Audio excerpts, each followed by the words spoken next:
Kegiatannya dipusatkan di perpustakaan.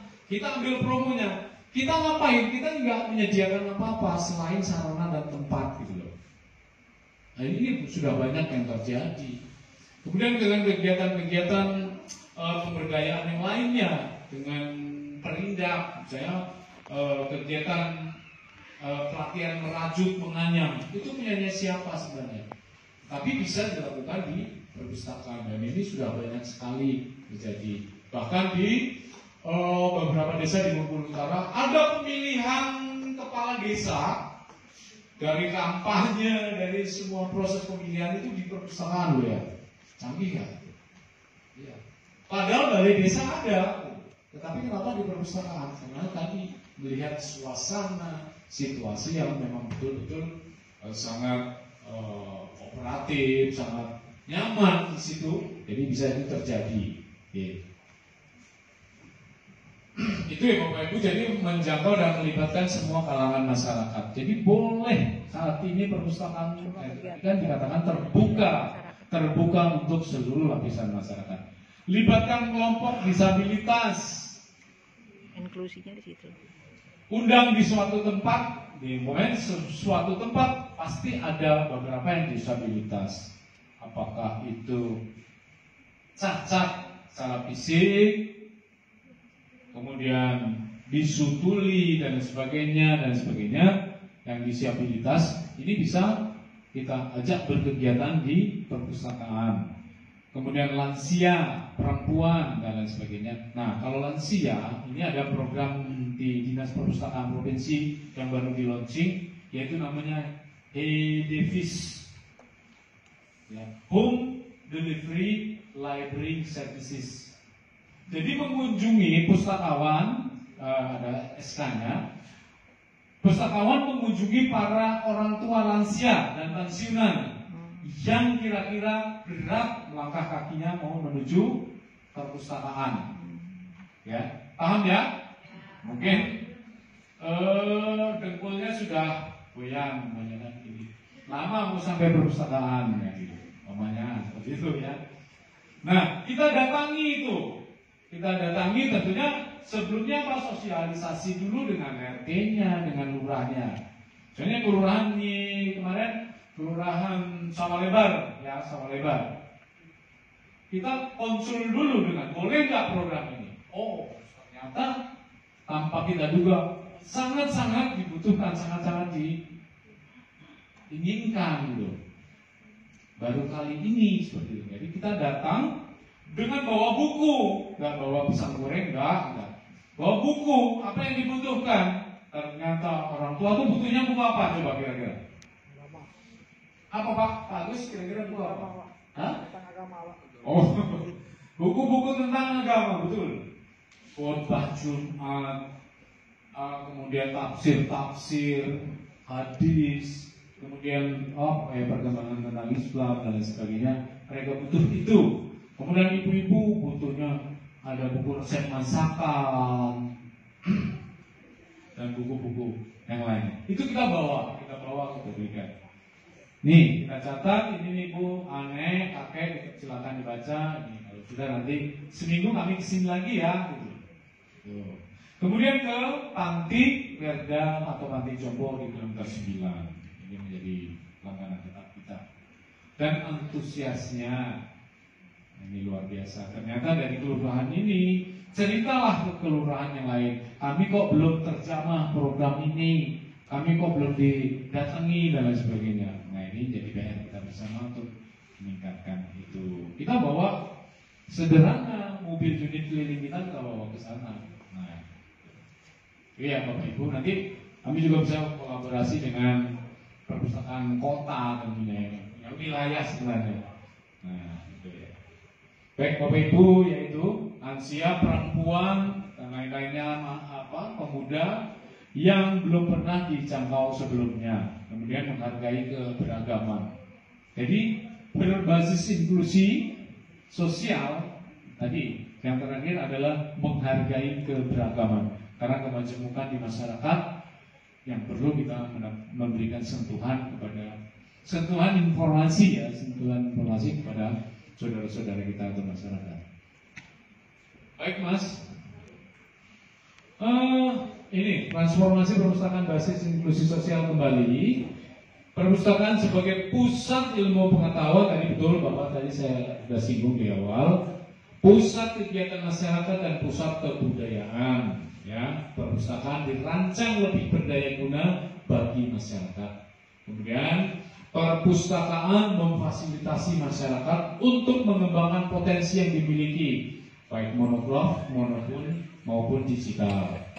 Kemudian menjadi wadah untuk menemukan solusi dari permasalahan kehidupan manusia. Nah, jadi perpustakaan bukan gudang buku, tetapi menjadi human centered atau tempat berkumpulnya manusia, berkumpulnya pemustaka, berkumpulnya masyarakat.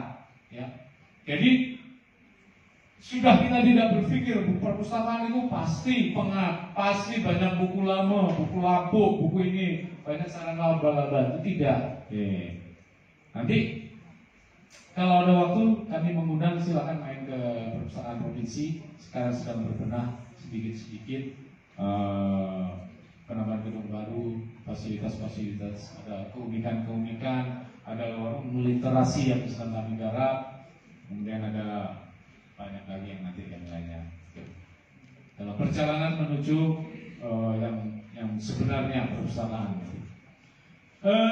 Kemudian perpustakaan memfasilitasi masyarakat untuk mengembangkan potensi, sudah ya.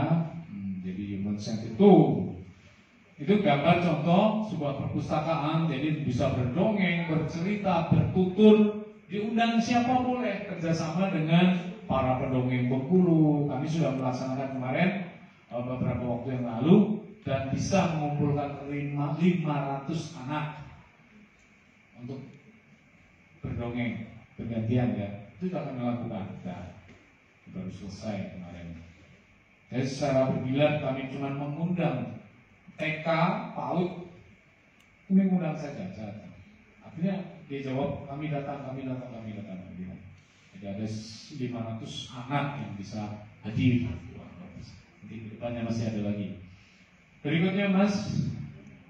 Nah, kemudian kita sudah panjang lebar bicara tentang transformasi perpustakaan berbasis inklusi. Nah, ini sudah menjadi program nasional kan? Itu tujuan programnya apa? Terciptanya masyarakat sejahtera melalui transformasi perpustakaan. Nah, tujuan khususnya meningkatkan kualitas layanan perpustakaan secara totalitas. Jadi tidak tersekat-sekat, terbatas, bebas terbuka untuk umum, ya. Meningkatkan penggunaan layanan oleh masyarakat sesuai dengan kebutuhan masyarakat. Membangun komitmen dukungan stakeholder untuk transformasi perpustakaan berkelanjutan. Jadi kita berikan keleluasaan, boleh membangun kemitraan dengan unit-unit yang lain, dengan lembaga-lembaga yang lain, ya boleh dalam rangka untuk pengembangan perpustakaan. Oke Mas, lanjut. Nah, ini strategi pengembangan transformasi perpustakaan. Ini strateginya ya, meningkatkan layanan informasi melalui koleksi, bahan pustaka, komputer, dan internet. Tadi sudah kita singgung. Memfasilitasi kegiatan, yaitu pelibatan masyarakat yang menjadi kebutuhan masyarakat. Jadi memfasilitasi. Lihat dulu potensi itu yang perlu dikembangkan di daerah itu apa? Identifikasi dulu. Jadi kalau warga sekolah kita butuh, karena setiap jam istirahat semuanya pada nongkrong di depan dan sebagainya. Apa sih yang dibutuhkan sebenarnya? Ini perlu dikaji, perlu diidentifikasi, ya. Advokasi dan kemitraan untuk membangun dukungan dan mendorong keberlanjutan program. Nah, ini contoh gambar sebuah perpustakaan dalam bentuk akun, Bapak Ibu, anak-anak berkegiatan dan sebagainya. Oke, lanjut. Nah, ini potret budaya baca masyarakat Bengkulu, ya. Yang sebelah kanan, nah ini salah satu sudut baca di perpustakaan provinsi. Ini yang sebelum pandemi ya, sebelum pandemi COVID, ini kondisinya seperti ini. Nanti yang setelah COVID dari 2022 ini nanti belum kami tampilkan. Nah, tetapi ada sudut di atas, satu sedikit sudut yang di atas kanan, kiri atas, itu salah satu sudut baca lesehan. Kemudian salah satu layanan ekstensi perpustakaan keliling di sebuah sekolah. Nah ini kondisinya. Betapa kita melihat ya, anak-anak butuh informasi yang nyata. Jadi mereka butuh buku-buku. Jadi masih relevan ternyata buku-buku bagi anak. Yang dicari apa? Buku cerita. Ya, buku cerita-cerita anak. Kemudian ada juga yang beberapa yang buku bahasa Inggris, buku sains, biologi, matematika dan sebagainya. Ada juga yang meminjam seperti itu. Itu layanan ekstensi perpustakaan keliling ke sekolah-sekolah. Dan itu juga secara intensif jadwalnya maupun kunjungan dalam rangka diundang ya, kami siap itu seperti itu di dalam rangka diundang misalnya kemarin SDIT menyelenggarakan kegiatan di sekolahnya, mengundang perpustakaan Provinsi Bengkulu hadir dengan koleksinya ya, kita seperti itu. Ini beberapa contoh, tidak kami tampilkan di gambar berikutnya.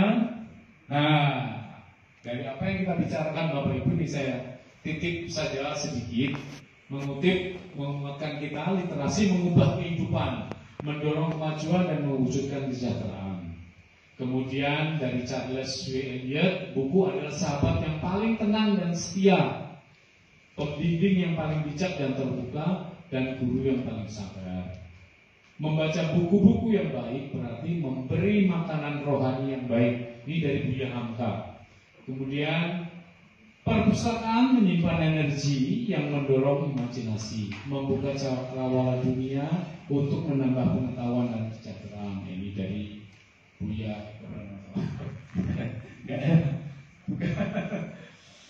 Ya ini sebenarnya penguat kita saja yang memberikan semangat. Kadung karena kita sudah terjun di dalam dunia pustaka, literasi, informasi ya.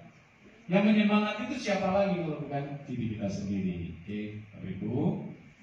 Berikutnya, nah ini saya menampilkan capaian program transformasi perpustakaan berbasis inklusi sosial di Provinsi Bengkulu ya.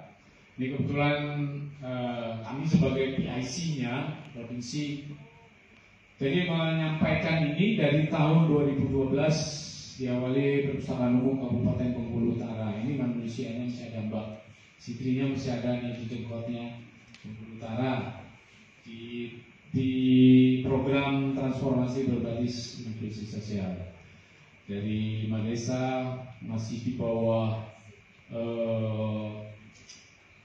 pendanaan Coca-Cola Foundation Indonesia yang disupport dana melalui Bill and Melinda Gates. Nama programnya Perpu Seru, Perpustakaan Seru itu dulu ya. Kemudian 2013 Perpustakaan Umum Provinsi Bengkulu baru bergabung. 2016 Perpustakaan Umum Bengkulu Selatan dan Bengkulu Tengah. Kemudian 2018 Perpustakaan Umum Seluma dan Muko-Muko, dan program dari sisi EFI Bill and Melinda Gates ini selesai di bulan Oktober. Untuk pengabdiannya di Indonesia habis dan dilanjutkan ke negara yang lain. Nah, dilanjutkan karena program ini dipandang sangat baik oleh Bappenas, Menpan dan lain sebagainya, oleh pemerintah pusat artinya. Ini program ini baik dan perlu ditindaklanjuti. Maka dari itu, karena sudah berkolaborasi bekerjasama dengan Perpustakaan Nasional Indonesia, diserahkan program ini sampai sekarang ke Perpustakaan Nasional. Dan tahun 2020 Perpustakaan Umum Rejang Lebong dan Kepahyang Kaur menjadi mitra program ini. Itu kabupatennya. Kemudian 2002 Perpustakaan Umum Lebong, ini ada Pak Agus ya, Pak Agus. Dan Kota Bengkulu ada Mbak Nela. Ini yang baru kita ajak bergabung bermitra. Jadi lengkap 10 kabupaten dan kota. Nanti sebentar lagi akan mendapat kemitraan baru untuk desa ya. 5 desa kalau nggak salah, 5 desa. Ya. Kemudian sampai tahun 2022 perpustakaan desa yang menjadi penerimaan manfaat program transformasi atau TPDIS sebanyak 77 perpustakaan desa. Nah, yang artinya menerima manfaat program melalui sosialisasi, kesanggupan dari desanya, kita sosialisasi, BIMTEK, kemudian pembekalan teknis, strategi pengembangan perpustakaan dan teknologi informasi kepada pengelola perpustakaan desa dan kadesnya. Ini sudah ada 77 desa. Sementara Provinsi Bengkulu punya berapa desa dan kelurahan? 1.514. Berapa persennya sih sudah ini? Masih jauh sekali ya Bapak Ibu ya. Masih jauh sekali. Nah, kita dikuatkan dan disupport oleh pusat juga, oleh pemerintah provinsi.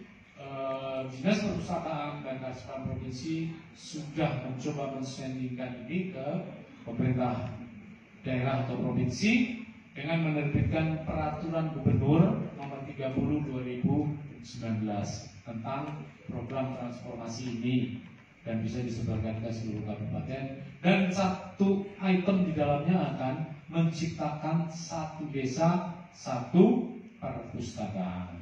Nah, ini program kita. Ada dalam rangka apa? Banyak sekali itu, baru 77 dari 1.500-an tadi Bapak Ibu ya. Banyak sekali PR kita sebenarnya. Oke. Itu Bapak Ibu program-program kegiatan yang sudah kami lakukan, dan perkembangannya tentunya pesat sekali untuk desa-desa berpilihan membuat satu terobosan yang tidak bisa menjahit tadinya karena kepingin jahit, mau kursus jahit nggak punya biaya, akhirnya perpustakaan kabupaten atau perpustakaan daerah kabupaten memfasilitasi, menyediakan tempat untuk mengadakan pelatihan menjahit. Ini ada di beberapa kabupaten, saya tidak usah sebutkan kabupaten mana. Bukan pustakawannya yang ngajarin jahit loh Bapak Ibu, jangan berpikiran seperti itu. Bukan Mbak Sitri, bukan Mbak Nela yang harus ngajarin jahit. Tetapi siapa? Mengajak, melibatkan masyarakat yang pintar jahit. Mau nggak ngajari saudaramu, temanku sedesa ini yang pingin jahit? Mau nggak? Tapi cuma-cuma, pokoknya nggak ada dana. Mau, ternyata banyak. Ya. Dan banyak yang diajari. Salah satu nanti ada contohnya, itu dari Perpustakaan Kabupaten Kaur. Ya, itu baru bergabung di 2020. Tapi sudah bisa berkolaborasi dengan perpustakaan desanya, namanya Desa Padang Kedondong. Padang Kedondong. Ada yang dari sana? Tidak ada ya. Ini ibu ini luar biasa. Dia penggiat di desanya itu sangat luar biasa. Ibu, kalau salah Bu Siti ya. Dia memberikan kesempatan kepada warganya, ibu-ibunya dikumpulin. Siapa yang mau belajar jahit? Kebetulan dia memfasilitasi. Tadinya mesinnya cuma 2. Tetapi dia membangun kemitraan dengan tokoh-tokoh di sekitar, perusahaan-perusahaan di sekitar. Sekarang mesinnya sudah berapa? Sudah 20 Ibu. Mesin jahit Singer. Bayangkan. Saya sampai meneteskan keringat. Ya, terharu ya. Kerja kerasnya itu memang nyata gitu. Luar biasa. Kami sudah mengunjungi sana melatih tanpa dipungut biaya. Silakan kamu kalau sudah merasa yakin bisa, silakan membuka usaha sendiri seperti itu. Itu yang modal keterampilannya dari belajar di perpustakaan.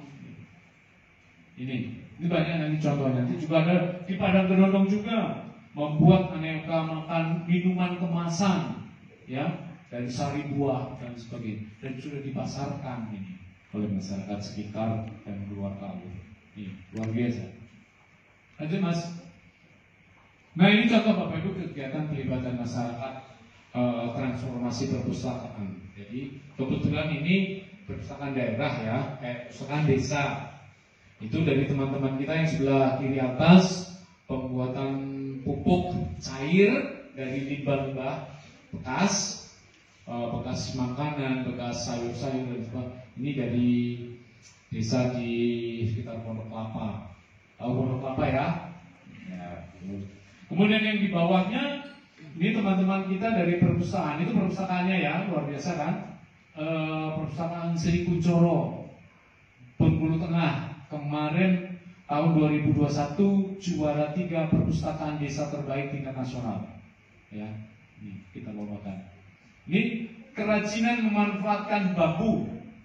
Jadi bisa dibuat kincir air, dibuat kapal, buat kursi oleh warga yang tidak sekolah lagi, gitu, putus sekolah. Belajarnya di mana? Di perpustakaan. Nih. Inilah kemarin yang mendorong akhirnya bisa leading melampaui teman-temannya yang desa yang lain dan menjadi kita usulkan sebagai perpustakaan yang terbaik tingkat provinsi dan 3 tingkat nasional. Ini luar biasa. Kemudian itu kelompok belajar di sebuah perpustakaan desa juga, anak-anak latihan belajar, membaca dan sebagainya, luar biasa. Kemudian yang di atas kanan itu juga pelatihan pembibitan ya, pembibitan tanaman dan nanti akhirnya bibit itu tumbuh dijual. Itu laku, ternyata bibit itu tuh laku sekali. Jadi ada macam-macam bibit durian, bibit tanaman-tanaman yang lain oleh pemuda-pemuda desa loh ya. Belajarnya di mana? Di perpustakaan. Ini pemuda desa kita di daerah yang Bengkulu Tengah juga nih, ya. Dan itu dipasarkan, ada yang order sekian polybag pot itu untuk dijual. Dan sampai sekarang sedang berkegiatan. Oke, lanjutnya Mas. Nah ini yang sebelah kiri, tutorial atau pelatihan tata rias perempuan, laki-laki nggak ada di situ. Latihan makeover, make up wajah ya. Nah, itu latihan di sana secara gratis di perpustakaan. Tutor atau pelatihnya siapa? Apakah pustakawan? Mana ada mampu? Gak bisa. Oke lah kita paksakan paling bapak belur nanti akhirnya. Tetapi kita mengundang melihat siapa sih yang pintar di desa itu gitu loh. Siapa yang pintar di kabupaten itu? Ya kita minta gitu loh istilahnya. Kita mengadvokasi beliau, maukah bantu kami ada program ini. Kami bisa menyediakan snack, makan siang saja. Ya, kalau dia betul-betul tergerak, ayo gitu loh. Kapan waktunya? Nah, ternyata terjadi seperti itu. Ini kalau nggak salah di mana ya? Ini di sebuah desa di Bengkulu Selatan ini yang atas. Tutorial kecantikan itu, ini Bengkulu Selatan, desa di Bengkulu Selatan. Nah itu di bawahnya juga tuh, rebutan memasang bulu mata. Nah ada cerita lucu di situ. Saya kunjungan ke sana. Ternyata ada yang belum mendengar caranya, bahkan baru bertanya, masangnya tuh terbalik. Bulu mata kan gini tuh, dia pasangnya gini, jadi ketemu gini. Ya, jadi bagaimana sendiri ibu. Dan ini betul-betul terjadi loh ya, karena belajarnya belum paham banget, tapi dia ingin sekali, terjadilah di situ rebutan makeup. Jadi kebetulan ada salon yang cukup agak berkelas di daerah situ ya, kabupaten itu mau mengajarkan untuk itu dan bekerja sama dengan produk apa kalau salah Pixi apa gitu. Mau dia mensupport, membiayai, mendanai itu. Asal pakai produk dia, nggak tahu akibatnya hasilnya apakah dia ada yang cocok, apakah menjadi mulus pakai Pixi atau menjadi brenjolan, saya nggak ngerti gitu akhirnya. Tapi ternyata bagus kok akhirnya. Kemudian yang di bawah kanan itu kerajinan merangkai manik-manik menjadi tas.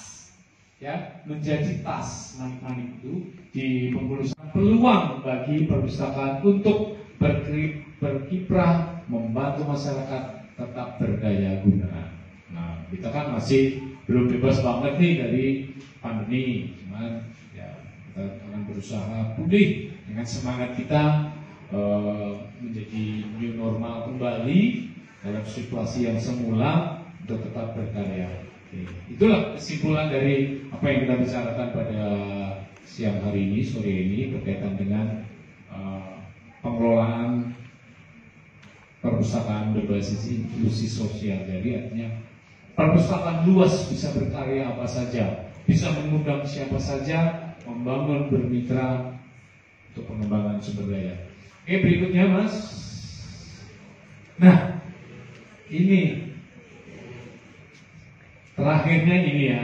Ya, terima kasih Bapak Ibu atas